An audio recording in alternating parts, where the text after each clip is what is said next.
Cancer ಪೀಡಿತರಿಗೆ good news. ಹೊಸ ತಂತ್ರಜ್ಞಾನದಿಂದ ಮಾರಕ ಕಾಯಿಲೆಗೆ ಪರಿಹಾರ.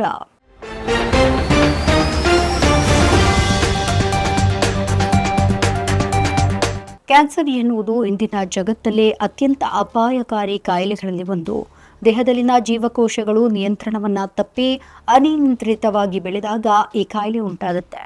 ಸಾಮಾನ್ಯವಾಗಿ ನಮ್ಮ ದೇಹದ ಪ್ರತಿಯೊಂದು ಜೀವಕೋಶವು ನಿರ್ದಿಷ್ಟ ಅವಧಿಯವರೆಗೆ ಬದುಕಿ ನಂತರ ಸ್ವಾಭಾವಿಕವಾಗಿ ಸಾಯುತ್ತೆ. ಆದರೆ ಕ್ಯಾನ್ಸರ್ ಕೋಶಗಳು ಈ ನಿಯಮವನ್ನು ಪಾಲಿಸುವುದಿಲ್ಲ. ಅದು ನಿರಂತರವಾಗಿ ಬೆಳೀತಾನೆ ಇರುತ್ತೆ.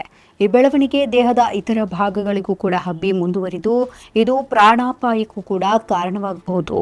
ಇದಕ್ಕೆ ಚಿಕಿತ್ಸೆ ದೊರೆಯುತ್ತೆ ಆದರೂ ಕೂಡ ಪ್ರತಿ ಸಂದರ್ಭದಲ್ಲಿ ಫಲಿತಾಂಶ ಖಚಿತವಾಗಿರುವುದಿಲ್ಲ. ಹಲವು ಬಾರಿ ರೋಗಿಯು ಚಿಕಿತ್ಸೆಯನ್ನು ಪಡೆದು ಚೇತರಿಸಿಕೊಂಡಂತೆ ಕಾಣಿಸಿದ್ರೂ ಕೂಡ ಕೆಲವು ದಿನಗಳ ನಂತರ ದೇಹದ ಮತ್ತೊಂದು ಭಾಗದಲ್ಲಿ ಹೊಸ ಕ್ಯಾನ್ಸರ್ ಕೋಶಗಳು ಬೆಳೆಯಲು ಆರಂಭಿಸುತ್ತೆ. ಹಾಗಾಗಿ ಇದನ್ನು ತಜ್ಞರು ರಿಲ್ಯಾಪ್ಸ್ ಅಥವಾ ರಿವರ್ಸ್ ಕ್ಯಾನ್ಸರ್ ಅಂತ ಕರೀತಾರೆ. ಈ ಸವಾಲಿನ ನಡುವೆ ದಕ್ಷಿಣ ಕೊರಿಯಾದ ವಿಜ್ಞಾನಿಗಳು ಹೊಸ ನಿರೀಕ್ಷೆಯನ್ನು ಮೂಡಿಸಿದ್ದಾರೆ. ಪ್ರೊಫೆಸರ್ ಕ್ವಾಂಗ್ ಹೊಂಗು ಚೋ ಅವರ ನೇತೃತ್ವದ ತಂಡವು ರಿವರ್ಟ್ ಎಂಬ ವಿಶೇಷ ತಂತ್ರಜ್ಞಾನವನ್ನು ಅಭಿವೃದ್ಧಿಪಡಿಸಿದೆ. ಈ ತಂತ್ರಜ್ಞಾನವು ಕ್ಯಾನ್ಸರ್ ಚಿಕಿತ್ಸೆಯಲ್ಲಿ ಕ್ರಾಂತಿಯನ್ನು ತರಬಲ್ಲದು ಅಂತ ತಜ್ಞರು ಹೇಳ್ತಾ ಇದ್ದಾರೆ.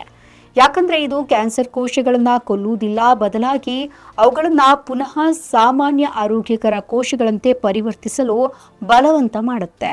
ಅಂದ್ರೆ ಕೊಲ್ಲುವ ಬದಲು ಸರಿಯಾದ ಮಾರ್ಗದಲ್ಲಿ ನಡೆಸುವ ಪ್ರಯತ್ನ ಇದಾಗಿದೆ. ಹಾಗಾದ್ರೆ ಈ ರಿವರ್ಟ್ ತಂತ್ರದ ವಿಶೇಷತೆ ಏನು?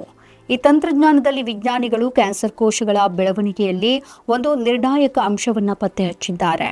ಈ ಹೊಸ ಆವಿಷ್ಕಾರದ ಸಹಾಯದಿಂದ ಕೋಶಗಳು ಮತ್ತೊಮ್ಮೆ ತಮ್ಮ ಹಳೆಯ ಆರೋಗ್ಯ ಸ್ಥಿತಿಗೆ ಹಿಂತಿರುಗುತ್ತೆ. ಹೀಗಾಗಿ ದೇಹದಲ್ಲಿನ ಜೀವಕೋಶಗಳು ಮೊದಲಿನಂತೆ ನೈಸರ್ಗಿಕವಾಗಿ ಕೆಲಸ ಮಾಡುವುದಕ್ಕೆ ಇದು ಸಹಾಯ ಮಾಡುತ್ತೆ. ಇನ್ನು ಯಾವ ಕ್ಯಾನ್ಸರ್ಗೆ ಇದು ಪ್ರಯೋಜನಕಾರಿಯಾಗಿದೆ? ಈ ತಂತ್ರಜ್ಞಾನವು ವಿಶೇಷವಾಗಿ ಕೋಲೋನ್ ಕ್ಯಾನ್ಸರ್, ಸ್ತನ ಕ್ಯಾನ್ಸರ್ ಮುಂತಾದ ಹಲವಾರು ರೀತಿಯ ಕ್ಯಾನ್ಸರ್ಗಳಿಗೆ ಪರಿಣಾಮಕಾರಿಯಾಗಿದೆ ಅಂತ ಸಂಶೋಧಕರು ಹೇಳಿದ್ದಾರೆ. ನಮ್ಮ ಈ ವಿಡಿಯೋ ನಿಮಗೆ ಇಷ್ಟ ಆದಲ್ಲಿ ಲೈಕ್ ಮಾಡಿ, ಶೇರ್ ಮಾಡಿ, ಕಮೆಂಟ್ ಮಾಡಿ ಮತ್ತೆ ಸಬ್ಸ್ಕ್ರೈಬ್ ಮಾಡಿ.